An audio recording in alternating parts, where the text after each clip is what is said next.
Hi friends, good evening అందరికీ. అందరూ ఎలా ఉన్నారు? చాయ్ తాగారా? పిల్లలంతా స్కూల్ నుంచి వచ్చేసారా? రిఫ్రెష్ అయ్యారా? మా పిల్లలైతే వచ్చేసారు. అందరూ రిఫ్రెష్ అయ్యి పాలు తాగేసి బయట వెళ్ళిపోయారు. మేమంతా పెద్దవాళ్ళమంతా అయిపోయింది. మాది అంతే.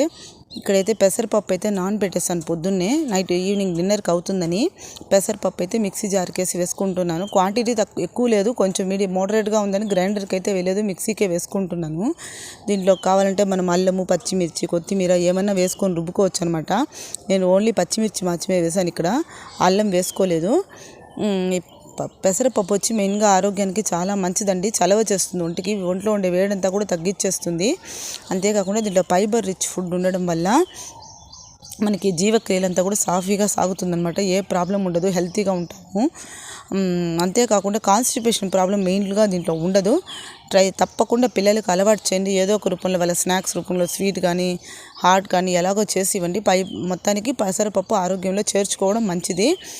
కాకపోతే అలర్జిక్ రియాక్షన్స్, ఆపరేషన్ అయిన వాళ్ళు, సర్జరీ అయిన వాళ్ళు, పుండు హీల్ అవ్వకుండా పచ్చి పుండు ఉంటుంది కదా, అలాంటి వాళ్ళు దీన్ని వాడకపోవడం మంచిది. ఎందుకంటే తక్కువ తీసుకుంటే దీంట్లో చలవ వస్తువులు ఉన్నాయి కాబట్టి చీమ్ పట్టే అవకాశం ఉంది. కాకపోతే అలాంటి వాళ్ళు తీసుకోకపోవడం మంచిది. కాకపోతే మిగిలిన వాళ్ళందరూ తప్పక దీన్ని ఆరోగ్యానికి మంచిది తీసుకోవచ్చు. ఇక్కడైతే ఈవినింగ్ ఫ్రీ టైంలో ఈ కరివేపాకు, పచ్చిమిర్చి ఇవన్నీ తెచ్చుకుంటాం కదా, కాడ వచ్చి అంతా ఫ్రీగా బాక్స్లో స్టోర్ చేసి పెట్టుకుంటాం అనమాట.